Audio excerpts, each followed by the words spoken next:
قرآن کریم میں اللہ تبارک و تعالیٰ ارشاد فرماتا ہے کہ ہر ذی نفس کو موت کا مزہ چکھنا ہے، یعنی کائنات کے ہر جاندار کے لیے اللہ پاک نے موت کا وقت اور جگہ متعین کر رکھی ہے۔ اس سے نہ تو کوئی چھٹکارا حاصل کر سکتا ہے اور نہ ہی کسی کو فرار ممکن ہے۔ دوستو، ابلیس یعنی شیطان کو بھی ایک دن موت آئے گی، لیکن وہ دن کون سا ہوگا؟ وہ کون ہے جو ابلیس کو موت دے گا؟ کیا شیطان کو نزا کے عالم میں تکلیف ہوگی؟ شیطان کی قبر کہاں بنائی جائے گی؟ اور شیطان کتنے عرصے تک موت کی نیند سویا رہے گا؟ دوستو، آج ہم انہی اہم سوالات کی جوابات قرآن و احادیث کی روشنی میں تلاش کریں گے۔ تو چلیے شروعات کرتے ہیں اس معلوماتی ویڈیو کی۔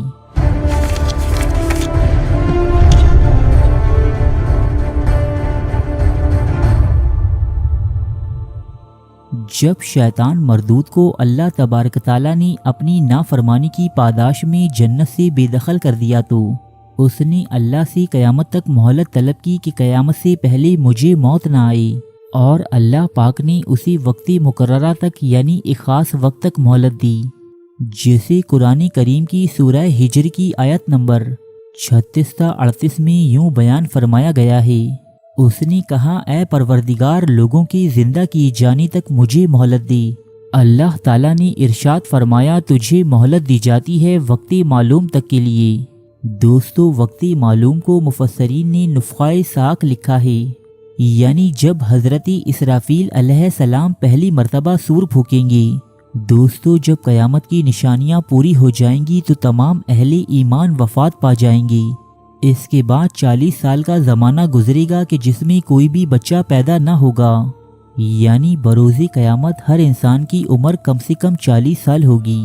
اہل توحید چونکہ مر چکے ہوں گے، اس لیے زمین پر صرف کفار و مشرک رہ جائیں گے۔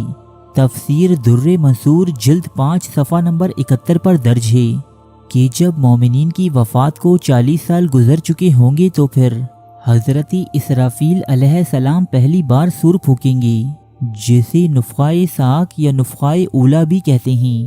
ابتدا میں اس کی آواز انتہائی کم ہوگی کہ لوگ کان لگا کر سنیں گے، پھر یہ بڑھتی بڑھتی اس قدر تیز ہو جائے گی کہ کانوں کے پردے پھٹ جائیں گے، ان کی نتنوں سے پانی بہنا شروع ہو جائے گا اور تمام لوگ مر جائیں گے، انسان، جن، فرشتے، یہاں تک کہ شیطان ابلیس کو بھی نفخہ صاعق کے وقت موت آ جائے گی۔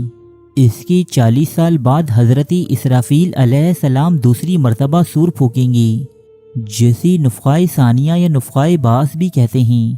تو پھر تمام مردے زندہ ہو جائیں گے اور میزان لگے گا، یعنی یوم حساب قائم ہوگا۔ نفخہ صاعق کے وقت ابلیس کو موت آئے گی۔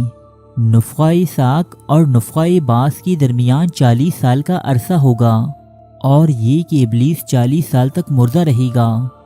دوستو، آئیے اب اس بات پر روشنی ڈالتے ہیں کہ ابلیس کو موت کیسے آئے گی اور وہ یہ 40 سال مردہ حالت میں کہاں گزارے گا۔ اس سلسلے میں ہم حضرت کعب بن احبار رضی اللہ تعالی عنہ کی ایک مشہور روایت پیش کریں گے۔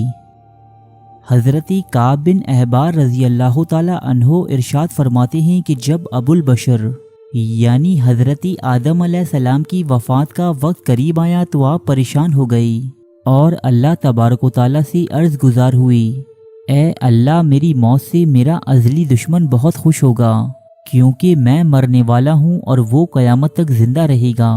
اسی وقت ایک فرشتہ حضرت آدم علیہ السلام کی خدمت میں حاضر ہوا اور فرمایا، اے ابو الآدم، آپ علیہ السلام وفات کے بعد جنت میں رہیں گے، جبکہ ابلیس قیامت تک دنیا میں رہے گا، اور پھر قیامت سے 40 سال پہلے اسے ایسی موت آئے گی کہ وہ پوری دنیا کے انسانوں جتنی موت کی تکلیف برداشت کرے گا، اور پھر جہنم ہی اس کا دائمی ٹھکانہ ہوگا۔ حضرت کعب رضی اللہ تعالی عنہ مزید ارشاد فرماتے ہیں کہ حضرت آدم علیہ السلام نے اس فرشتے سے دریافت کیا کہ مجھے ابلیس کی موت کا منظر سناؤ۔ فرشتے نے سنانا شروع کیا اور کہا کہ جب قیامت قریب آئے گی تو لوگ حسب عادت بازاروں میں مشغول ہوں گے، اچانک ایک زوردار دھماکہ ہوگا جس سے بہت سے لوگ بے ہوش ہو جائیں گے۔ اللہ تعالیٰ ملک الموت سے فرمائیں گے کہ میرے غصے اور غضب کا لباس پہن کر جاؤ اور ابلیس ملعون کی روح قبض کرو، اس کے ساتھ تمام انسانوں اور جنوں سے زیادہ سختی کرنا، اور داروغہ جہنم سے کہو کہ جہنم کے دروازے کھول دے۔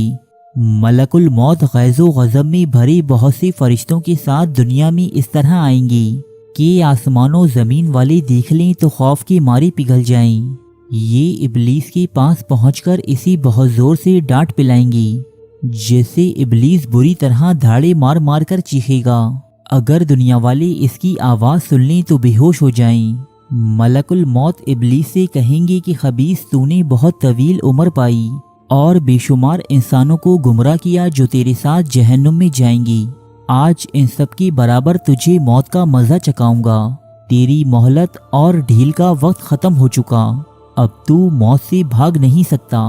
ابلیس گھبرا کر مشرق کی جانب بھاگے گا تو کبھی مغرب کی جانب، لیکن ہر طرف اپنے سامنے ملک الموت کو پائے گا۔ سمندر میں گھسنے کی کوشش کرے گا تو سمندر اسے نکال پھینکے گا۔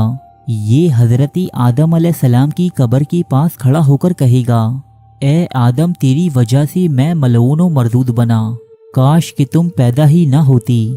پھر ملک الموت سے کہے گا کہ کتنی سختی اور تکلیف کے ساتھ میری جان نکالو گے۔ وہ فرمائیں گے، جتنے لوگ جہنم میں ہیں ان سب کی موت سے کہیں زیادہ تکلیف اور سختی کے ساتھ۔ یہ سن کر ابلیس تڑپنے لگے گا، چیختا چلاتا ادھر ادھر بھاگے گا، اور جہاں موت آنی ہے عین اس جگہ گر جائے گا۔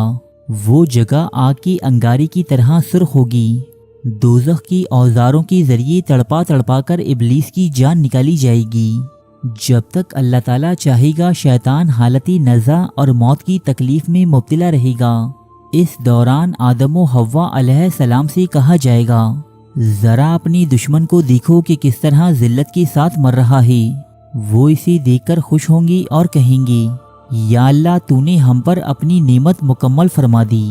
ابلیس کی قبر جہنم کی انتہائی پست گڑھوں میں سے کسی ایک میں بنے گی، اور پھر 40 سال بعد جب نفخہ ثانیہ رونما ہوگا تب یوم حساب قائم ہوگا، اور ہر جن و انس کے ذرے ذرے کا حساب لیا جائے گا، اور اسی کے حساب سے اسی جزا و سزا ملے گی۔